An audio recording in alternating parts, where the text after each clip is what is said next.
He had cared for all the pilgrims, and now they were gone. There had been no pattern to events on Hyperion, merely confusion and death.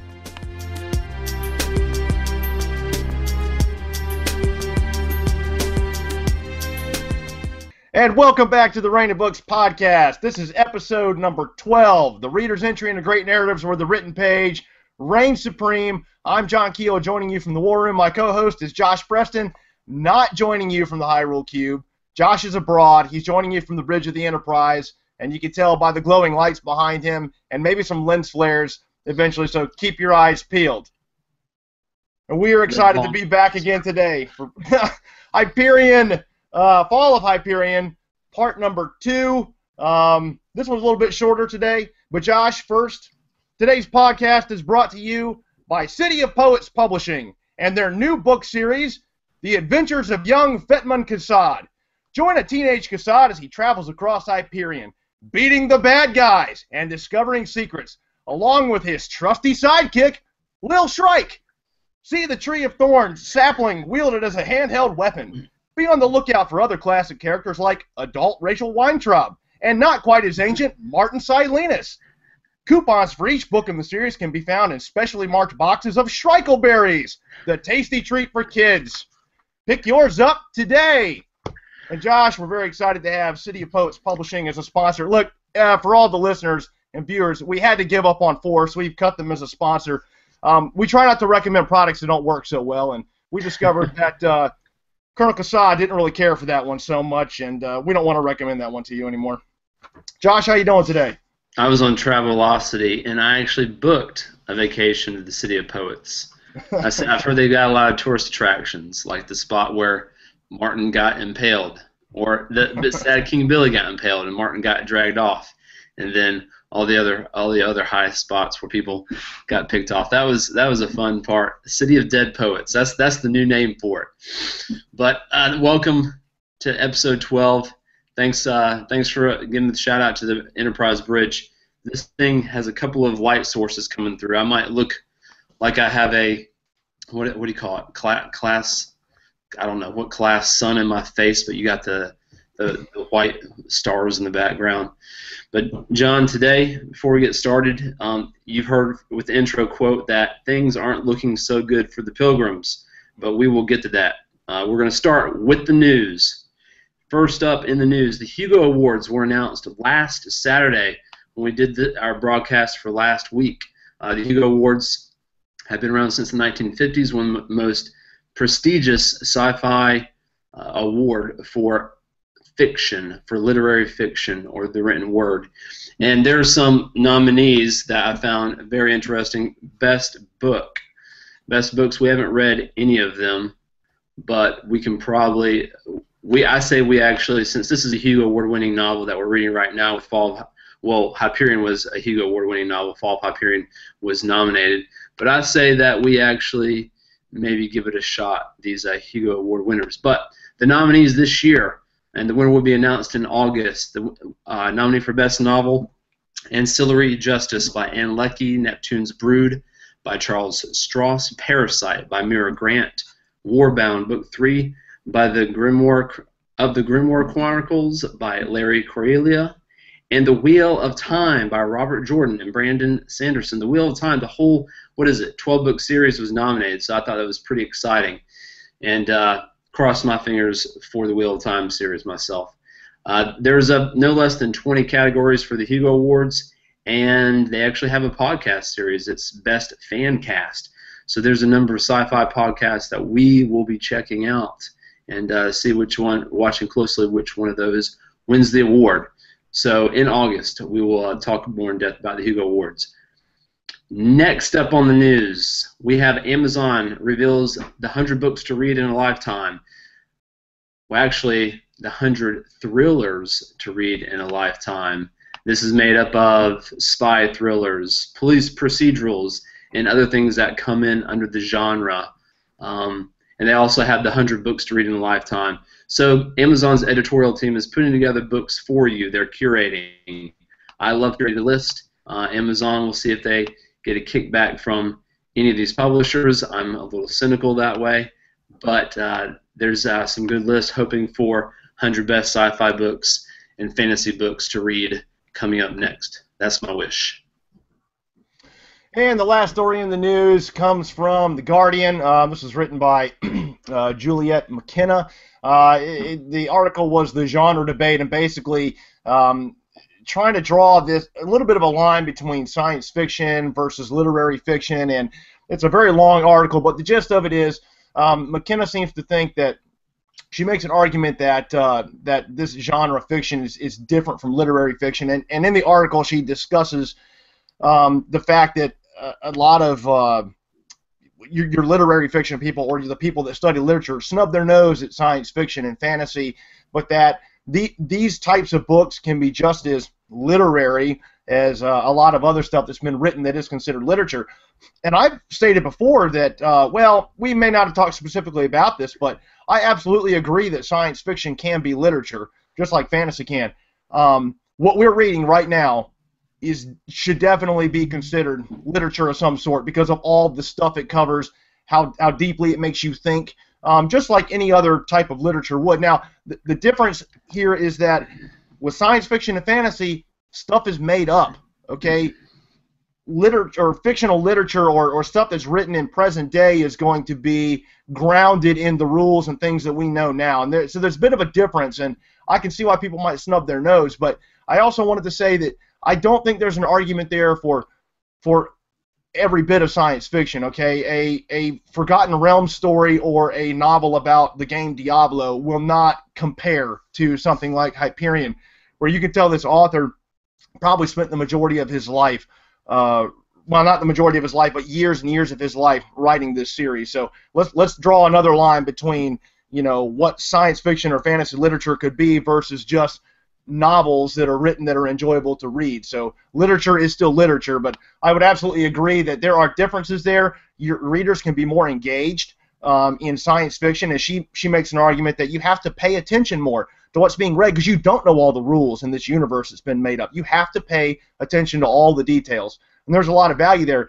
And Josh, you know, I got to support the show, right? It's what we cover, science fiction and fantasy.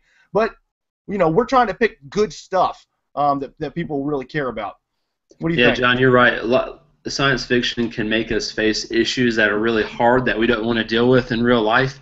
I mean, that's what it comes down to. You can basically create this universe and talk about, you know, issues that are still, you know, part of the human experience, human condition, and people will actually read it. They won't be turned off because, you know, it's not overtly political or it's not doesn't talk about religion in overt terms. You know what? This book covers all that, religion, politics, but it's about the future where you see the very bowels of government and hard decisions that have to be made for the existence or the survival of the species. So, and there's references to the Holocaust and all kinds of things which people wouldn't normally be drawn to, and frankly, we live in, you know, I keep telling my friends, we live in the land of milk and honey over here in the United States. So we don't see a lot of this. You're a war veteran, John, so you saw the Middle East and some harsh realities of human existence that, you know, we aren't confronted with on a daily basis. So I love how science fiction can draw us into, you know, actually facing those things and dealing with them and addressing them and not just turning our backs. I agree. And that is a segue into the Fall of Hyperion. We want to jump right into this. You know, just like Hyperion, John, the second part of the Fall of Hyperion is an extremely strong part that, you know, puts you on the edge. It's kind of a throwback to the first Hyperion, where each of the characters has their own part of the story, their own role to play in this, you know, this huge potential, yeah, on the brink of existence, on the brink of, you know, our own destruction. You know, where the role each of these play. And, you know, Dan Simmons does a beautiful job.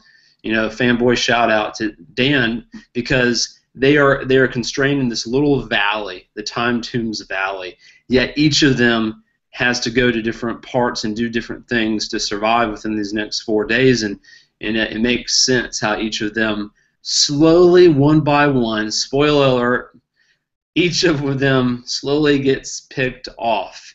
And you think, how can Dan Simmons kill off all his characters in the middle of the book. We know they're not being killed off, but the actual pilgrims think that their numbers are dwindling quickly.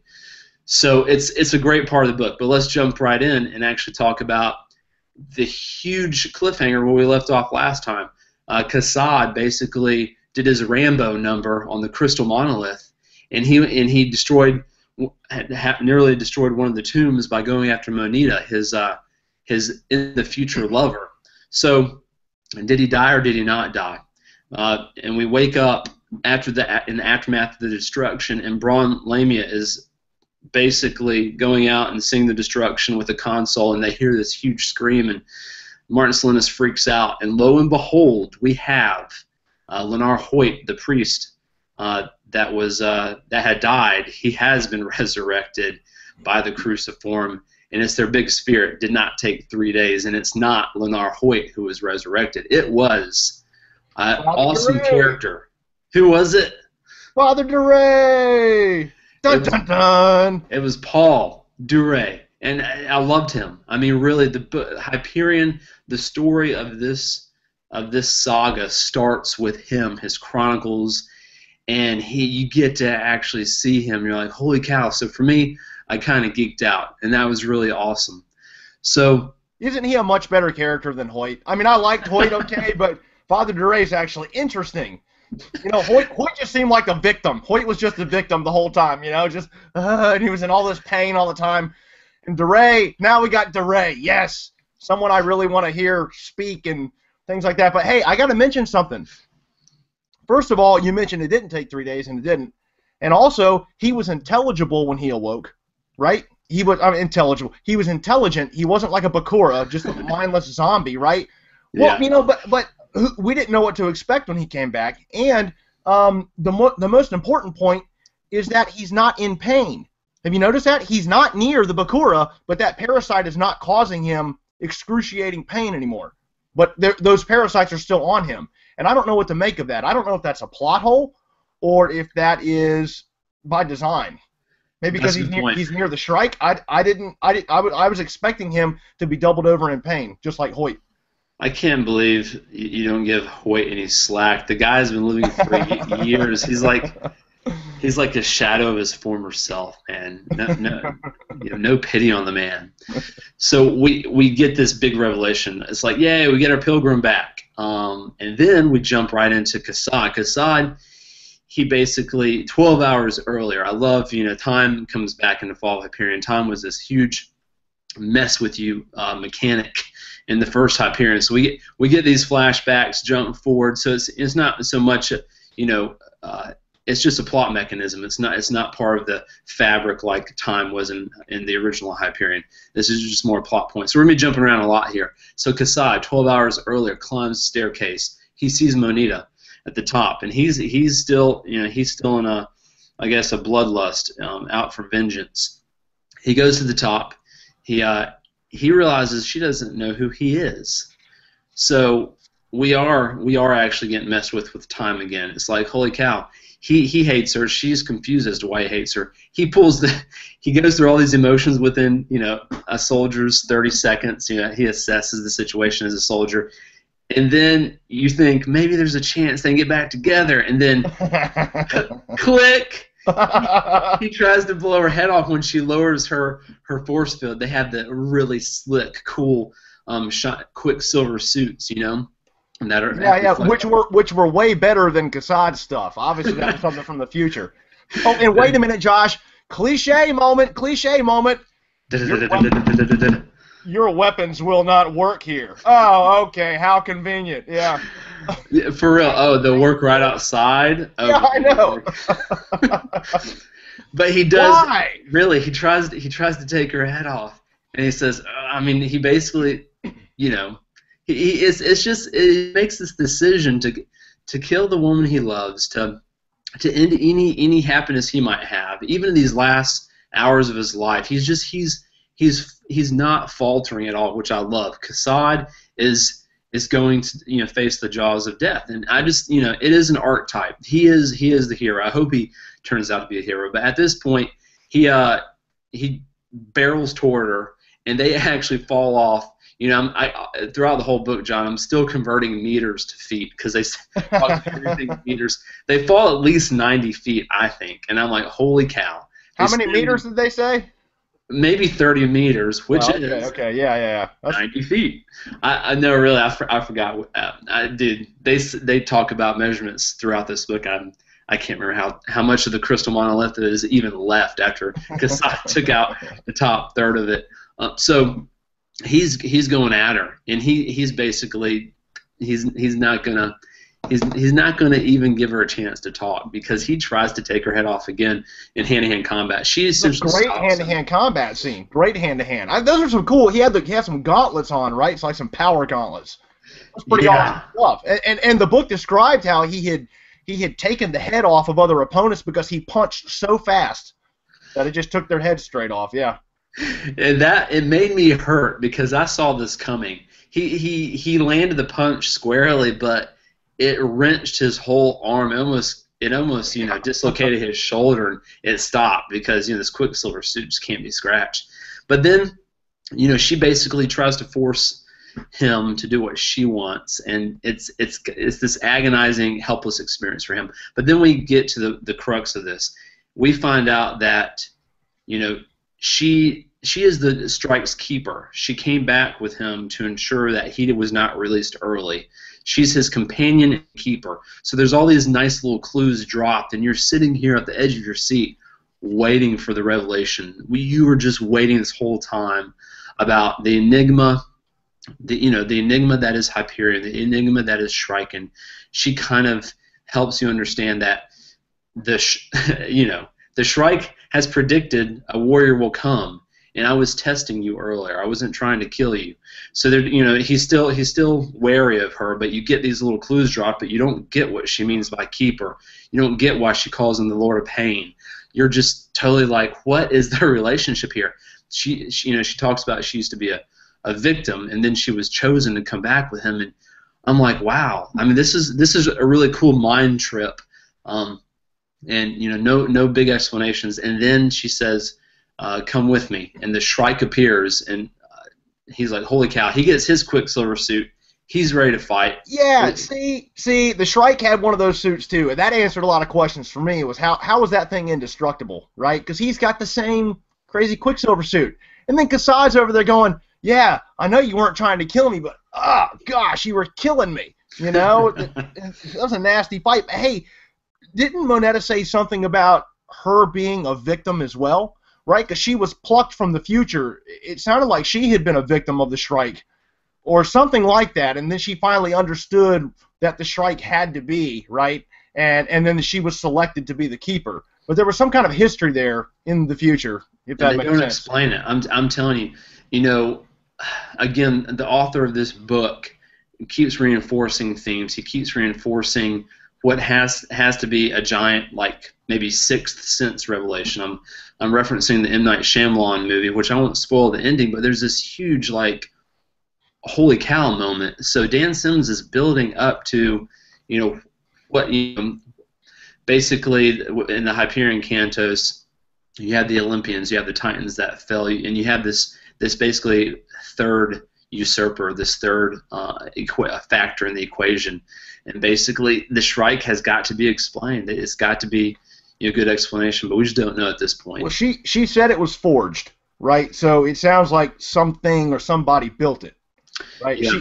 She did say that, so that kind of makes it feel a little bit, less of a deity. But and then before you get into your where I know you're going next, Kasad had asked her, can we beat the Shrike? And she said the Shrike will stop if you defeat it in combat. And again, that took the Shrike from up here at this deity kind of level, and it brought it right back down to here. And I'm going, well, what does combat with the Shrike have to, it will stop if you can beat it. I mean, you're kind of making it like a warrior, but that seems very simple compared to what we think the purpose of the Shrike is. You know what I mean? Like, why would you build in that flaw?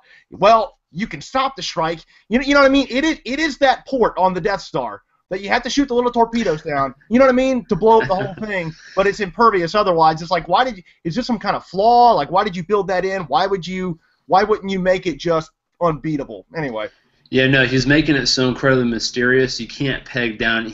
Making sure that you can't solve the riddle too early.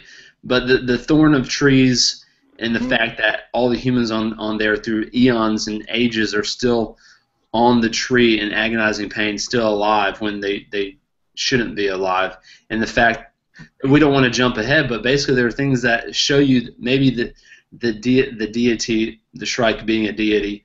He could be the Antichrist. There's all kinds of theories, and the characters actually throw out the theories. And so you do get, he's not this enigma anymore, and you're not annoyed like he just appears and disappears. You know, he can slow down time. You're not like, oh, here he comes. Oh, there he goes. They actually start to discuss what is this thing. And Moneta opens it up with her whole dialogue of being the keeper and making sure that the machinery works or is maintained. It's just, so you're just like, oh my goodness, what? So you get those dropped. But the book, again, transitions. And so the transition goes back to the Miana Gladstone. She's the president of the hegemony.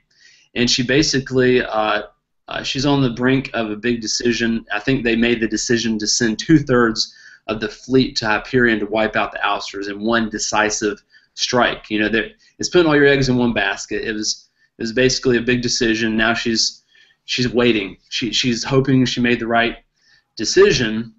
She thinks she's getting what she wants. She's going to get Hyperion into the hegemony. She's going to be able to wipe out the ouster threat, and she's going to be able to get Hyperion, therefore have a card to play against the Technocore, you know, the artificial intelligence, you know, aka the Matrix, that we don't fully trust. But bottom line is, she's walking all the worlds. It's cool. She's having a pre-dawn walk, and it all builds up. It's a mechanism to show you this is a beautiful, beautiful galaxy that mankind has actually grown into and settled. You know, there's all these different worlds where culture has thrived, and it is a beautiful thing. But she basically says, you know, she's willing to sacrifice it all. She loves the web, and she loved it enough that she was willing to help destroy it. And you're like, huh? What?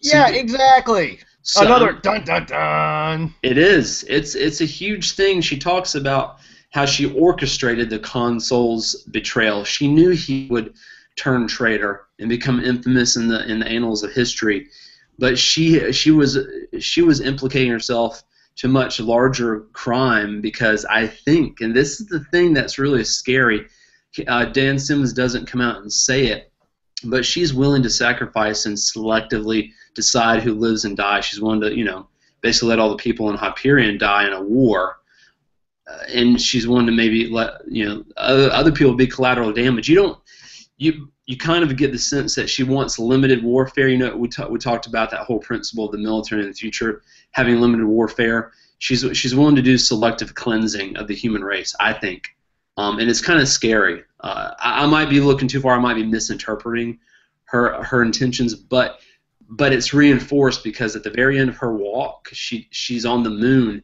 and no one has access there except a handful of people. And another Farcaster portal opens, and her aide comes through. Lee Hunt, I think is his name. He basically says the Ousters have attacked. It's a big invasion. She's like, what? Everywhere. He's like, it's not Hyperion, it's everywhere. And you're like, what? We went through this whole thing. The military generals had plotted their trajectories, had plotted, you know, their basically earliest time arrivals. There's no way they could attack the web. No way. And it happened. And you're like, oh, I mean, you literally are like on the edge of your seat, and I fell off. I was like, holy cow. And so, you know, she doesn't want that. Can we pause here for a minute? Because see, I wasn't so sure that she didn't want that. At that point I couldn't tell if that was part of her plan as well, or no. Well, are you sure? Because she's doing. The idea I got is that she is trying to use every variable at her disposal to fight back against the Technocore, because it was very clear that she feels like they are their you know, masters almost. And she's trying to fight back, and she wants Hyperion into the web because they can't predict what goes on there.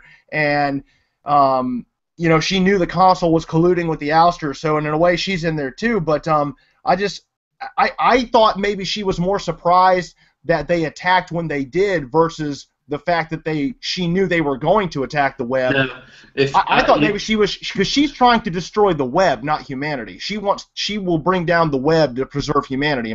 Did I read that right? You know, the political intricacies, and again, that goes back to what we said at the very beginning of the podcast about literary fiction, how science fiction can be as deep and as complex. There's too many political variables, and you're not really sure. But it was definitive when she was in the war room with the general saying, "We are the government. We may fall, and very soon we may all die, but until then we will act as the government."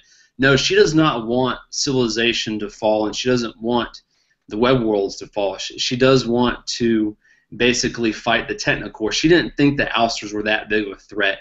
And there is language, and there's some very clear things. She made the analogy to how she could keep the family safe in the upstairs bedroom and let the wolf through the front door. Yeah, she thought she could control the chaos, and but now she the can't. wolves are coming in through all the doors. In over her head. Another cliche moment. Yes, that's a good analogy. My plan is coming together. Mwahaha. What? Oh my gosh, I can't control it. Yep. So no, I think I don't know. I don't know if she's revealed everything. She has basically. She engineered the war, so she doesn't want people to know that she engineered the war. I think we're on the inside circle. We've seen everything bad that she's done, but there could be more that we don't know. But it sounds like I was thinking into that one too deeply then, because I really had it in my head that may have been part of her plan, but maybe not. No, no. I read that war room section very closely because I was concerned. I'm like, wait, what's going on? No, it's kind of, I don't know what kind of an analogy to make except that, you know, you're protecting your own. It's kind of like, you know, I've heard the United States, we're the world hegemony, we're the world superpower. So basically she wants to preserve, you know, what they can, what is the best of humanity, and get rid of the rest. And I'm not sure what her definition of that is. So she is willing to do selective cleansing, like I said. So I'm pretty sure, and that we might find out more of her plan later, if the hegemony survives, because this is all out of tax. Right. How come my CEO of the hegemony can't just be True Blue? Why? I mean, there was enough drama from the console betraying both sides, you know, and now I got the actual CEO that's you know, doing bad stuff. But it's a mind trip. It's a huge mind trip. So we jump from there. The hegemony's getting attacked. But basically, Braun Lamia back on Hyperion.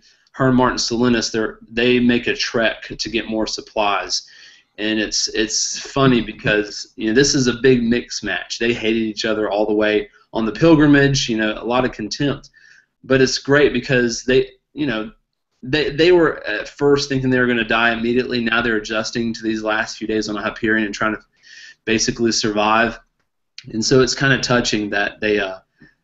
Braun Lamia is like the mother hen, and she doesn't want Martin Salinas or any one of them to die. But when they start trekking out, Martin Salinas he just has one thing in mind. He wants to finish his Hyperion Cantos, and he basically at the City of Poets he's drawn. It's like Frodo when he puts on the ring, the ring of power. It's kind of like he's drawn to Mordor, and then he's susceptible. The one eye, yeah, he's like totally just he forgets he's in danger, and that's a good point because Martin Salinas forgets he's in danger. I mean, he can't defend himself. I mean, but he's like, "Go on, Braun, get out of here," and he's pretty condescending. This is a good part because Martin Salinas, again, one of our favorite characters. A lot of colorful language we can't really repeat here on the podcast, but he's like, "Listen, we all knew the drill when he came here. We came here to die, you know." Basically, Kassad didn't forget that, and the Shrike's probably chewing on his bones now as a toothpick, and he has all this other colorful language basically saying, just let me be, because he's so close. His muse is right there. He wants to go back, and he abandons Braun, and Braun says, "Fine, I'll come back and pick you up." So this part, I think this is where he abandons her. This part of the book, again, Martin Salinas' story impacts me more than anybody else's. I mean, and now a second to that would be the Weintraub story. But what happens to Salinas here, again, I thought was incredible. The guy who's been the biggest scaredy cat on this whole trip, or the biggest wimp, when what goes down, and I won't steal your thunder here as you're describing the scene, but what goes down here, he is fearless about it, and I loved it. He just kind of he stood in the face and he was like, "Go away," Now this is the part where a lot of things come together, and I didn't know how to best describe it. You're more the writer than I am, but basically we get his Hyperion Cantos, the main theme, about how it's really an analogy to humankind. The Titans, and they were like mankind, and they didn't want to be usurped by the Olympians who were coming to take over the throne, who was the Techno Corps. So basically, you have the Titans versus the Olympians, and this is ancient Greek mythology. So it's this great analogy, and he doesn't know where it's going. This is again a love letter to writers who are reading the story. It's like he is basically finding the perfect word down to the perfect syllable and the perfect way to let his story actually be finished. He's in a feverish, I don't know, a writing fever, if you want to call it that. So it's kind of, you feel great for him, honestly. You're like, his life's work. He spent centuries alive, half of it in cryogenic sleep. He experienced lots of things, and he found himself again, and this is the end. He is literally about to finish, and you're like, wow. And you get the insight to what he's writing, not just this elation of him writing it. You find out that he doesn't know what's going to happen in the Hyperion Cantos. It's like his pen is almost it's moving by itself. But the Olympians and the Titans actually come to a battlefield or a field of truce, and he's sitting here watching the page, and he doesn't. It's like, this isn't how it's supposed to go, or he doesn't think this is how it's supposed to go. And basically they come up with a truce because the Titans and the Olympians are scared of a third usurper, a third king coming in to take what they have. And so that's mankind, and that's the Techno Corps, right? And so I'm thinking, who's the usurper? Is it the Shrike, or is Dan Simmons throwing us for a loop? Is it the Ousters? Are the Ousters a variable that we know how fierce they are? Is there a history to them that's going to just like blow our minds? And we have a whole third of the book, a huge part of the third book, that I have high hopes of finding out.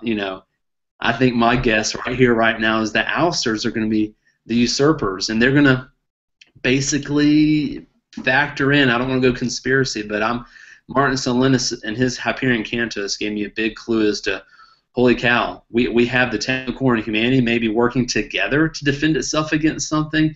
If that's going to be true in the third part of the book, that's funny, because right now the Techno Corps is the enemy. This is why the whole war was engineered, and it was awesome. And I was just like, holy cow, this is great.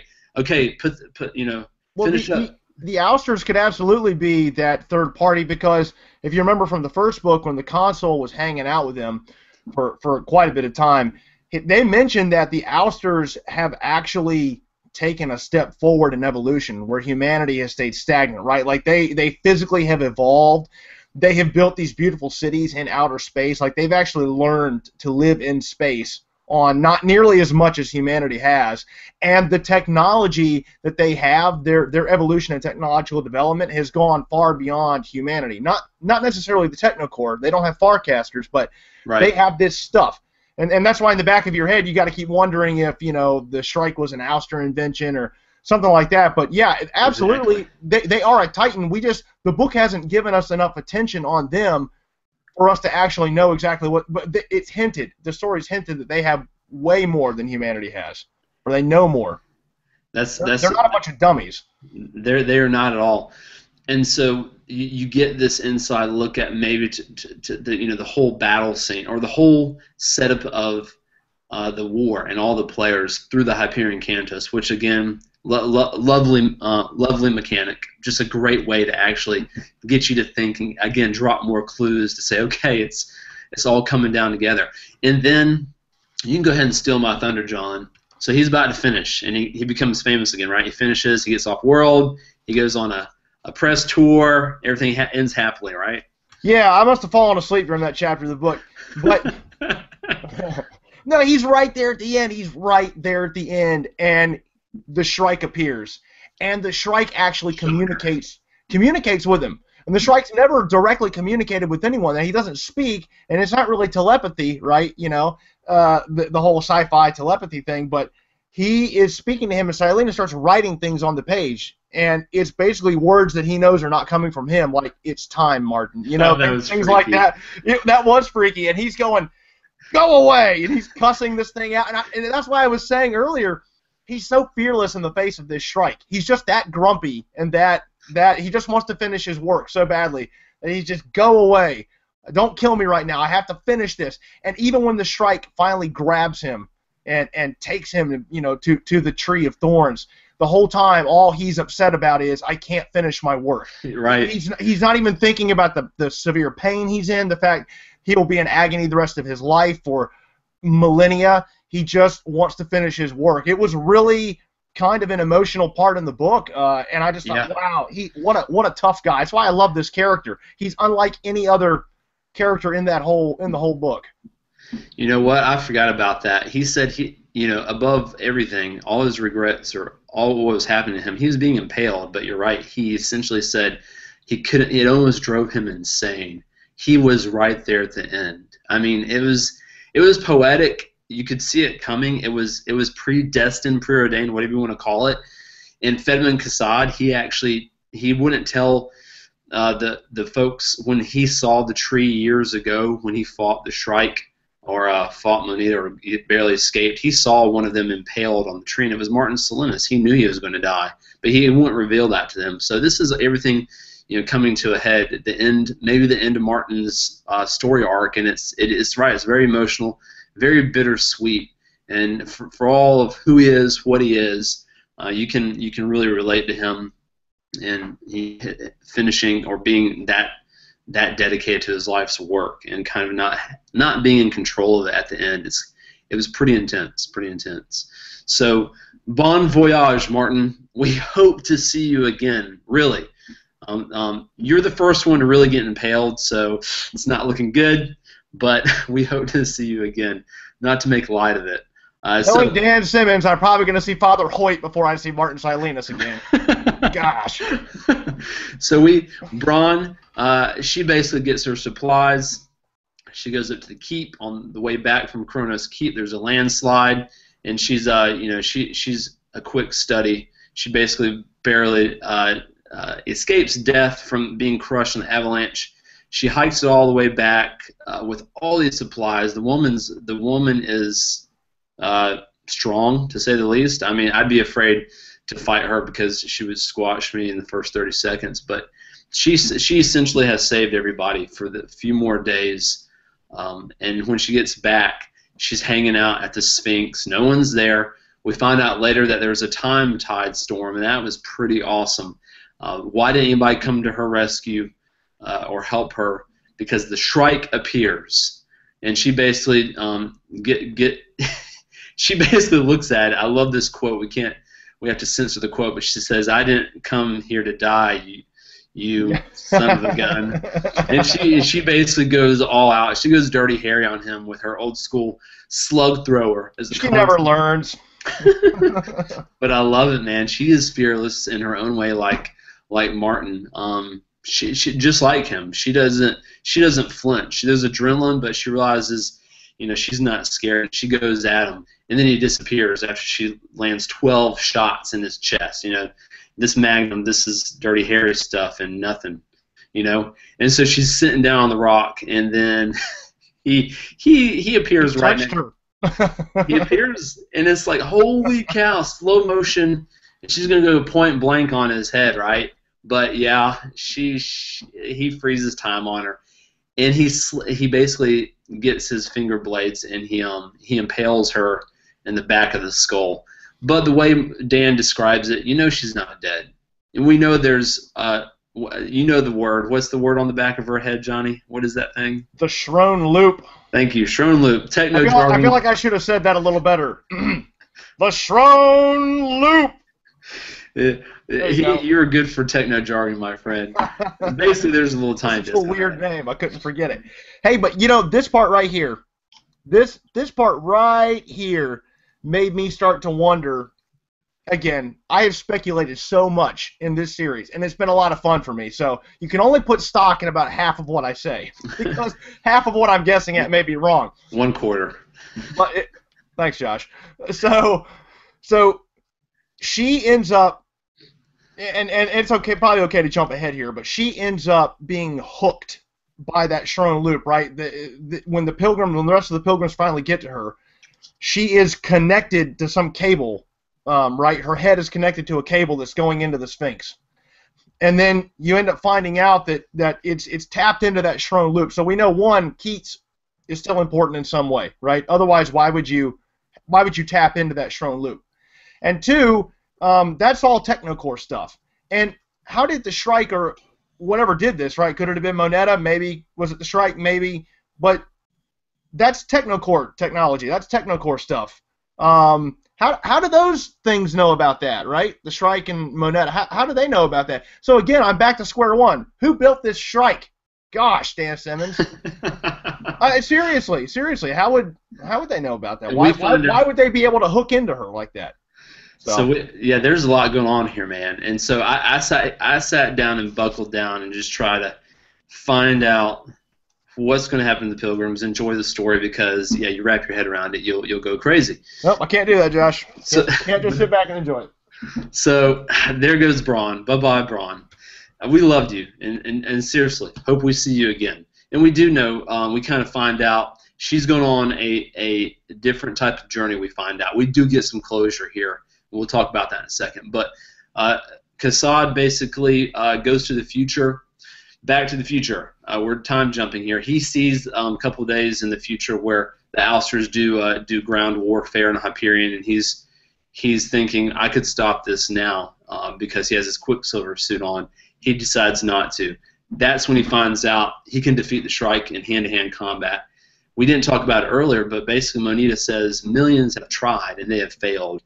So this is, I don't know if this is literal or figurative as far as different civilizations over different times have fought the Shrike. So that's why I'm a little dubious about, okay, millions have tried what? Hand-to-hand combat? The only way to defeat him is hand-to-hand individual combat. So there's a couple more nuggets dropped here. Nothing to rehash a lot over, but we get back to the War Room scenario where we find out how devastating the attack by the Ousters will be on the web.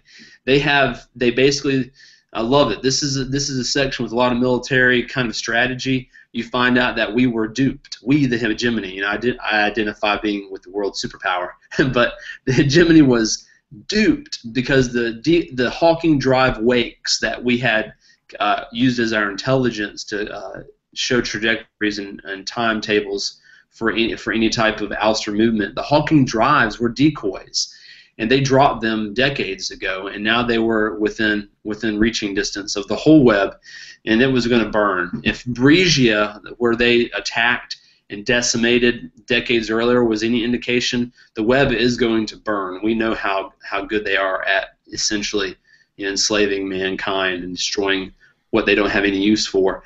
But I love this. This is Gladstone's Churchill moment or Abraham Lincoln moment where the generals, the Joint Chiefs just buckle. I mean, frankly, it's disgraceful. They don't have any.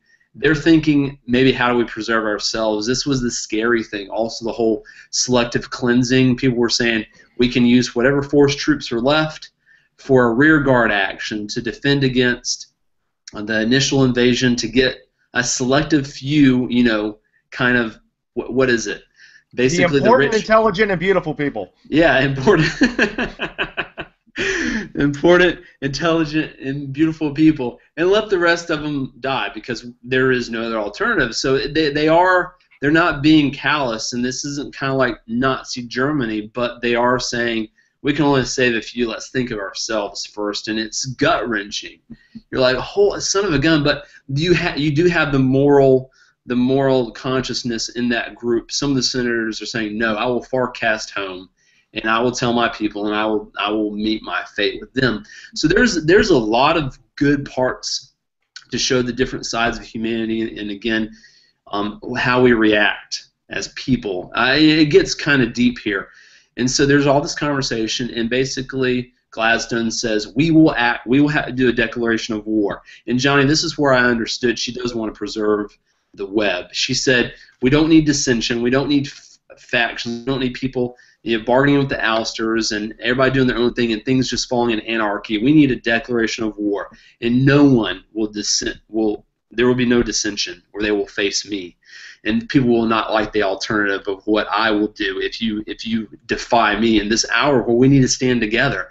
So this was just an awesome Churchill moment with Gladstone bringing it and telling the brass, get your stuff together, and then telling everybody else to get the vote on the floor. So for me, loved this part of the book. I thought I detected a couple of plot holes here, and this is really nitpicky, so I'll say that right up front, that I may just be a jerk for saying this, but if you have technology to detect hawking wakes, okay, it would stand to reason that you would probably have a perimeter set up around the entire web in some way to detect any physical objects coming in. You know what I mean?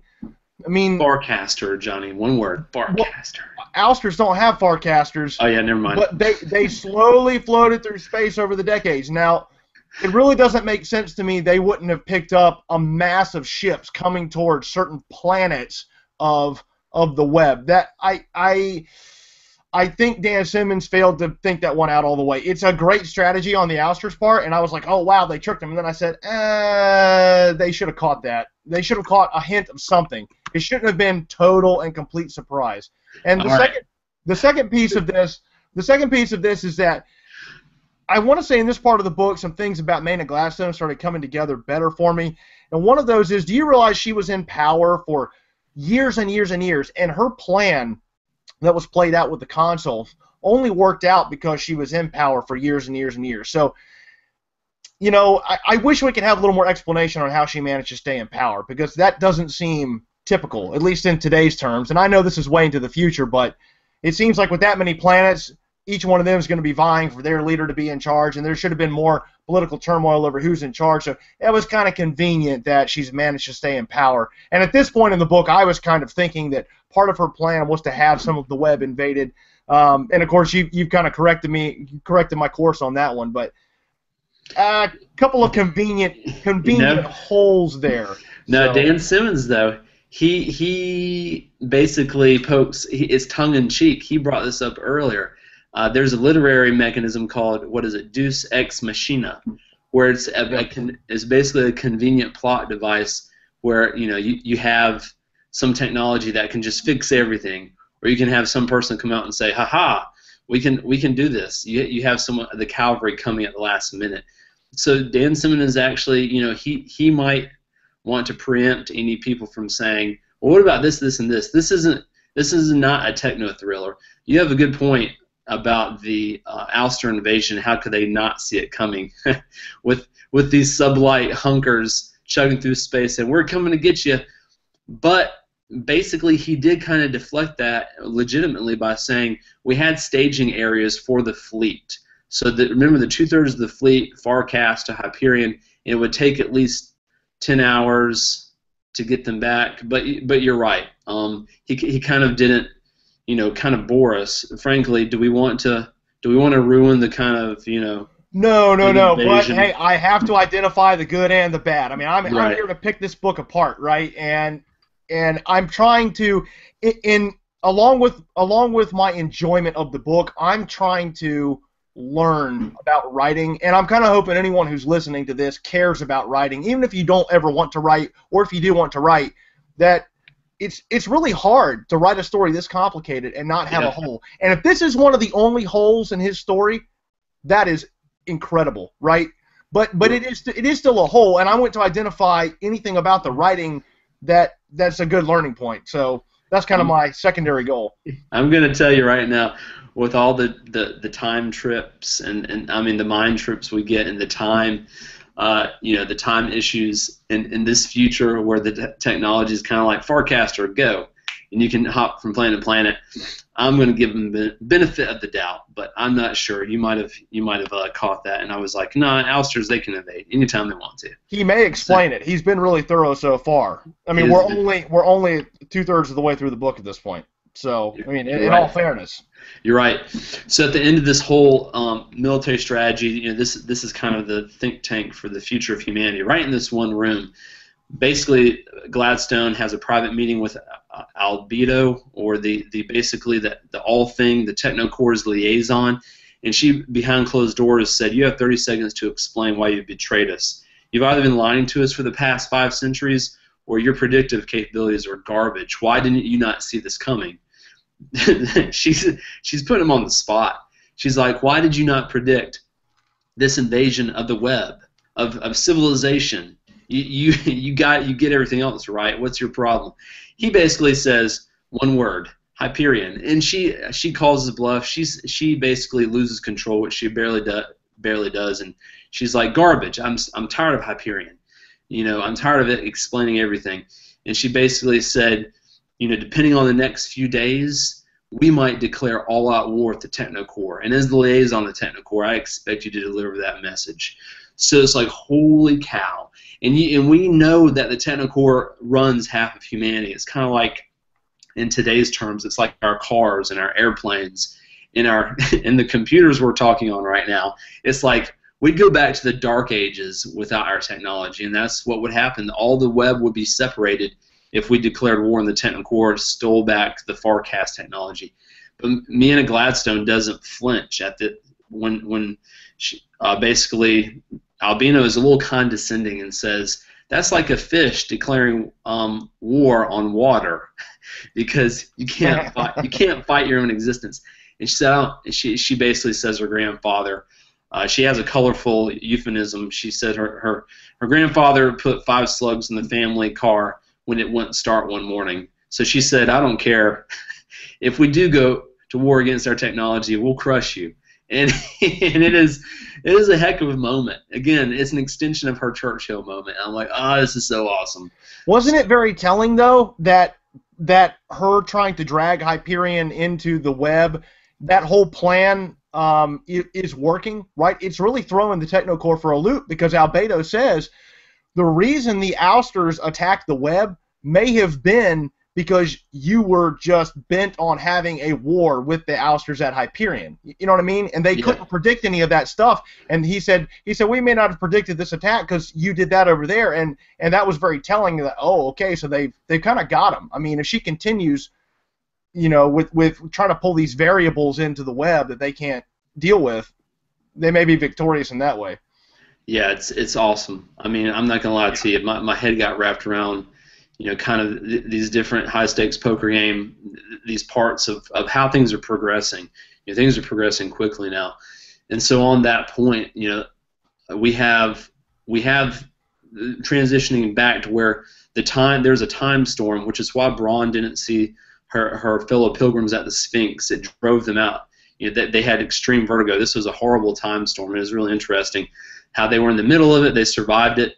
But they got Hetmestine. If we remember, Hetmestine reappeared, and he has a short reappearance because they get back to the Sphinx with him after a period in the caves, one of the other time tombs, and he comes alive and he says, "I am the chosen one. I was supposed to speak for the tree or drive for the tree of pain."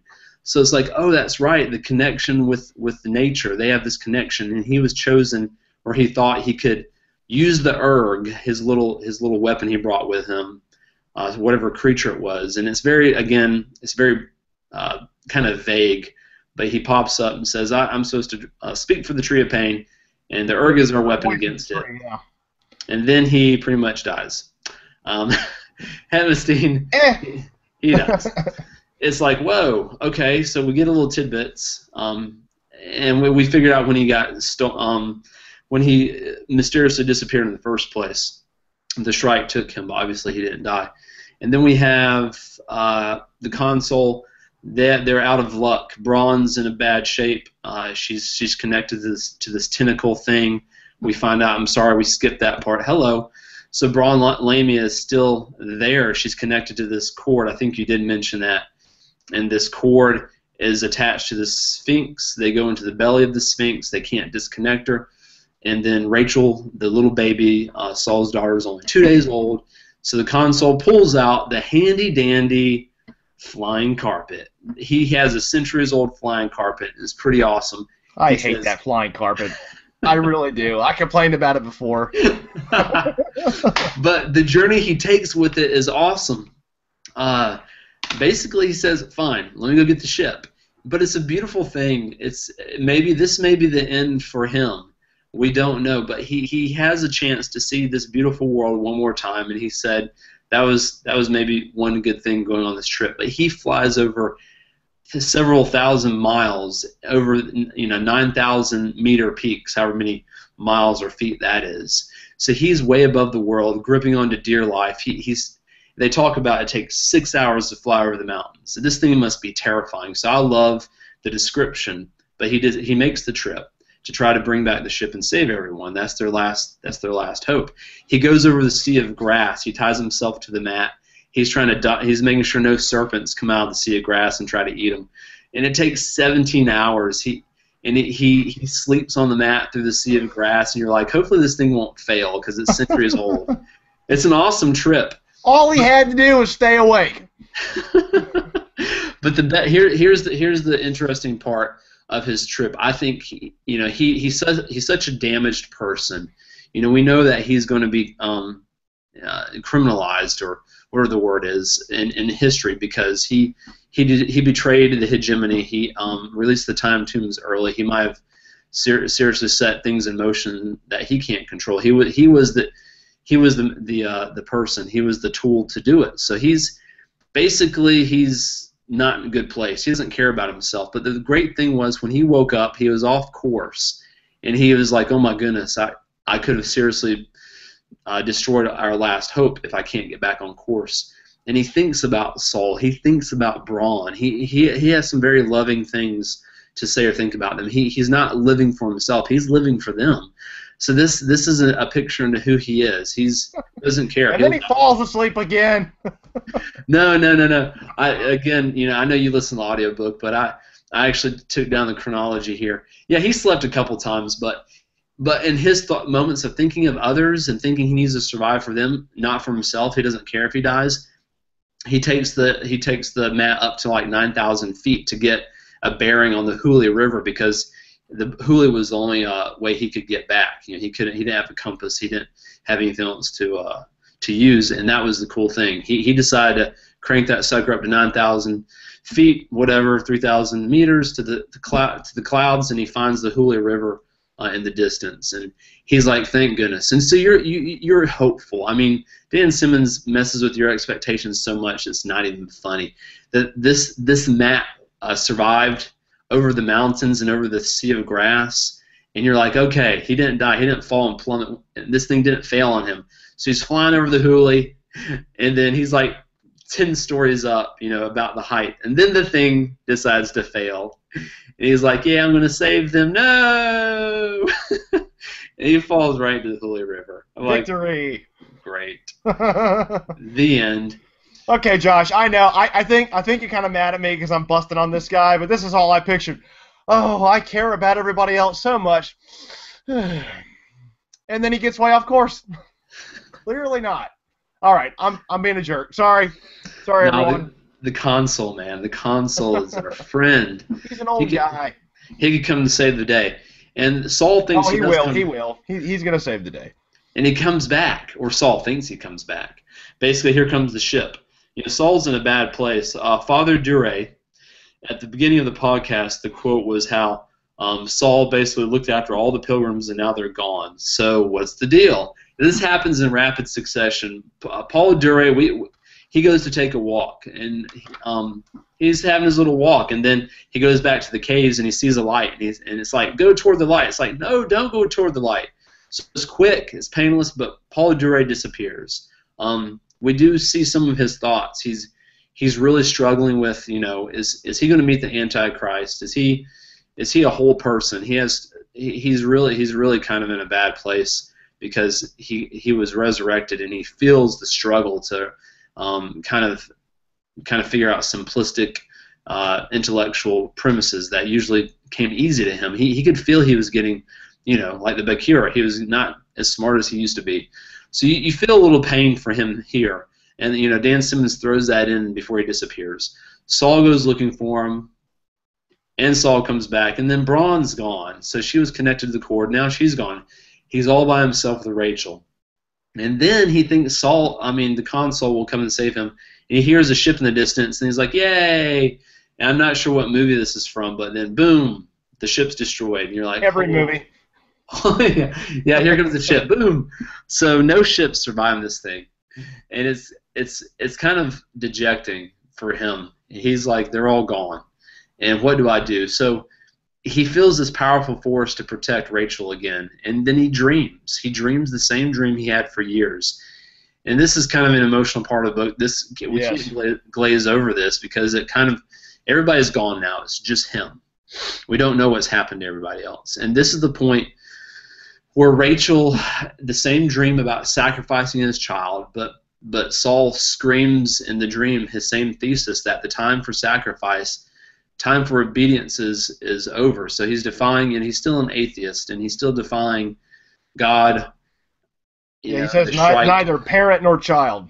Yeah, he's not going to sacrifice anything. He's intellectually made his decision. So emotionally, he's still disconnected. But Rachel, in the dream, there's a lot of imagery. We won't go through it because this is the end. Rachel actually comes to him as an 8-year-old girl in his dream and hugs him and says, "I love you, Daddy, please." What's the terminology? Because he says no to the Shrike, but she says, I think she said, please. Say yes. She's like, "Please, Daddy, say yes." It's just a really simple 8-year-old with a simple request, and you're like, oh my goodness, he has spent his whole life saying no. And even at the very end, he's not willing to sacrifice his daughter. He's willing to defy and hold contempt for this thing who would ask such a final sacrifice to sacrifice your own child. He's just not giving an inch. That's the point. But his daughter hugs him, and she feels him. He remembers her, and he knows this is real, and she's saying yes. And so it's kind of gut-wrenching because in the end, here's the quote from the book. It says, "When all else is dust, loyalty to those that we love is all we can carry with us to the grave. Faith, true faith, was trusting in that love." So his daughter coming to him, and then the Shrike coming to him. At the end, the Shrike does appear to Saul, holds out his arms, is literally 1.5 feet from his face. You can imagine what type of emotions, you have a child in your hands, you have this killer in front of you. What would you do? But that quote and that plea from his daughter in the last seconds of his baby daughter's life forces him, the girl in his hands, to actually say, "I will trust you, Rachel. I will trust what you want." And that's his faith. He doesn't have faith in a God. He has a faith in that love and in his family. So it's a very agnostic faith, and I'm kind of like, okay, good job, Saul. You're finally making an emotional connection. And so me, in my own personal beliefs, I'm waiting for this man, I don't know, kind of to show some faith, and he does. But, my beliefs, his beliefs, it doesn't matter. Even Paul Dure talked about the true voice of the tree. They had different faiths, and this whole book is about faith. And he gives up Rachel. And as he gives up Rachel, and he gives away his daughter, in these last seconds, he sees the time tombs open, and that is the end of part 2. But we can talk about the Shrike and what all that means, because it was like, holy cow. His daughter is gone. He gave it to the Shrike. I mean, it's kind of really a mind trip right there. Yeah.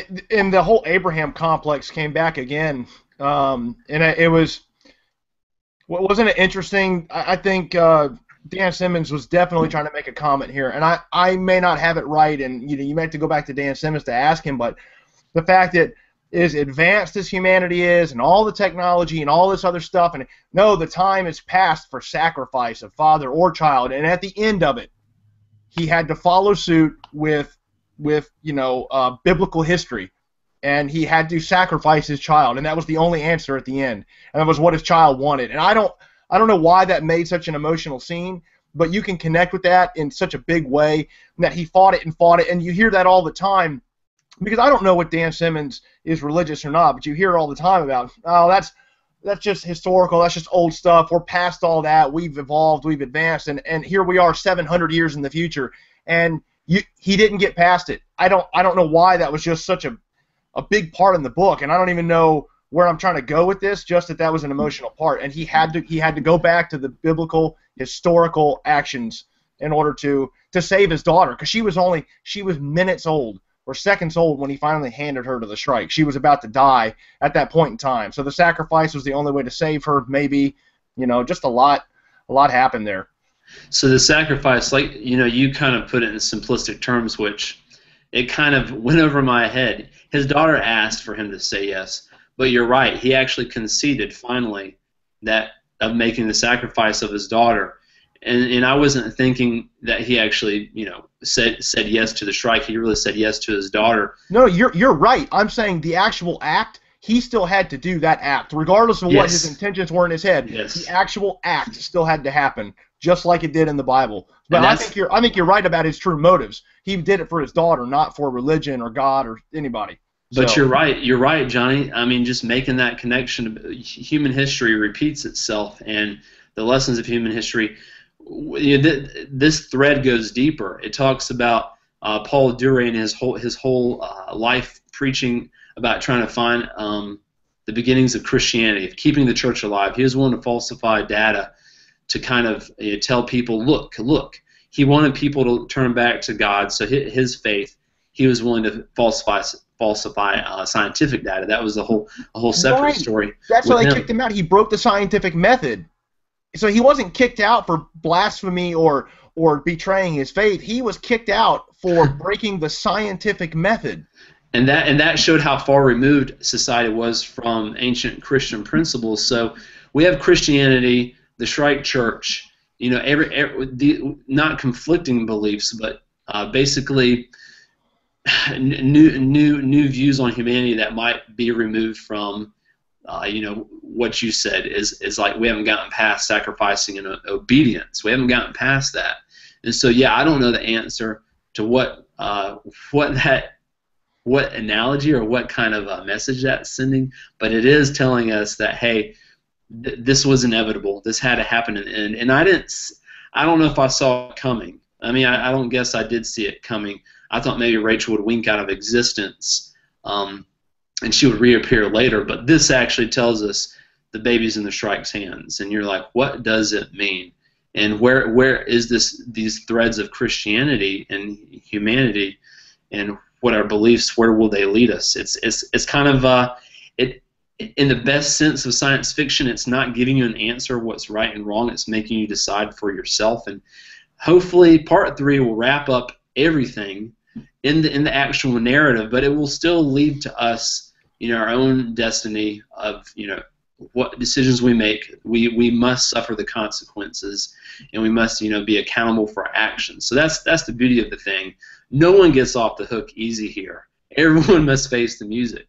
So great ending to part 2. Part 3 next week is for all intents and purposes, John, the end of the main Hyperion story. There are 2 more books in the series. I will be reading them. We'll talk about when we might approach them on the podcast. But next week is the end, John. It's kind of like I'm going to sit here. I'm probably going to stay on vacation away from everybody just so I can absorb everything. But that is it. That is the end of this part. Hope everyone is enjoying the book. You can catch us on the Reign of Books podcast live on Saturdays. And on each week, you can listen to the podcast back to back. If you're not reading The Fall of Hyperion or Hyperion, you have one more week to catch up. Submit your questions on our Goodreads group. John, it's been awesome, man. I'll catch up with you next week. Have a great weekend. Take care.